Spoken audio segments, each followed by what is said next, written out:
আপনি, you, you অর্থ আপনি। সে, মেয়ের ক্ষেত্রে সি, সি অর্থ সে।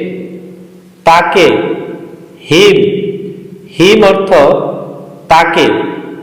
হিজ, তার অথবা তাহার। হিজ, হিজ অর্থ তার অথবা তাহার। তারা অথবা তাহারা। দে, দে অর্থ তারা অথবা তাহারা। আমাদের, আওয়ার, আওয়ার অর্থ আমাদের। তাহাদের, দেয়ার, দেয়ার অর্থ তাহাদের। তার, হার, হার অর্থ